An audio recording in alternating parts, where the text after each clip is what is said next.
কক্সবাজার যাব আর শুটকির মার্কেটে যাব না তা কি করে হয়। হ্যালো এভরিওয়ান, আসসালামু আলাইকুম। আশা করছি সকলে অনেক বেশি ভালো আছেন। আমি কিন্তু তেমন একটা ভালো নেই। অবশ্যই মনে হয় যে কণ্ঠ শুনে বুঝতে পারছেন যে আমার শরীর ভালো নেই।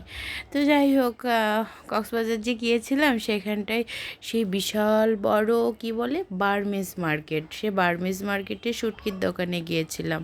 আর দেখেন কত কত শুটকি কিনেছি। এটা নাকি ছুরি শুটকি, তারপর কি ছিল, টুনা ফিশ ছিল, আরও লইট্টা ছিল। তবে আমার কাছে মনে হয় লইট্টাটা কিনে আমি একটু ঠকেছি, কারণ লইট্টাটা বলল যে এটা হচ্ছে শুকনা নাড়ি ভুড়ি ছাড়া, কিন্তু বাসায় এনে দেখি ওইখানে কি যে মনে হলো, বাসায় এনে দেখি যে একেবারেই শ্বাস কম।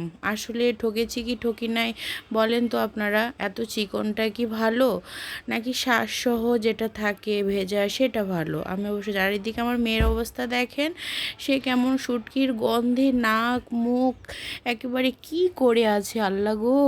আসলেই কিন্তু মেয়েটা আমার কষ্টে কষ্টে ওখানে বসেছিল, আরে কি আর করতাম। তো যাই হোক, এই যে এখানে দেখি বাবারে বাবা কত বড় বড় এক একটা শুটকি ঝুলে ঝুলে আছে। এত এত শুটকি, ইফ কি বলবো, মানে কোনটা ছেড়ে কোনটা নেব। কিন্তু এত কি স্বাদ, বাসায় এনে আমার অত একটা স্বাদ লাগতেছে না বড় মাছগুলোর। তো যাই হোক, শেষে আমি যে এগুলো নিয়েছিলাম, কি এটা বলে, টুনা ফিশ আর ছুরি, এখানে কিছু ছিল লইট্টা, ওই যে শুকনাটা যেটা বলে আর কি, আর এটা কি বাঁশপাতা না কি, আমি ঠিক জানি না এটার নাম কি। তো সেটাই। তো ছুরি শুটকিটা মজা, এটা বলতেই হবে, এটা অনেক মজা। অনেক অনেক অনেক, মানে যা বলে শেষ করা যাবে না। তো এই তো মাছ মানে শুটকিগুলো নেওয়ার পরে এদিকে আবার এর ফাঁকে কারেন্ট ঠুস করে চলে গেছে। তো লোকটার পর এগুলো প্যাকেট করছিল। আর হ্যাঁ, এত সুন্দরভাবে এগুলো প্যাকেট করছে, আমি তো মনে করছিলাম, আমি এর আগেও গিয়েছি, তখন অবশ্য শুটকি নিয়ে আসা হয় নাই, তাই আমি জানি না।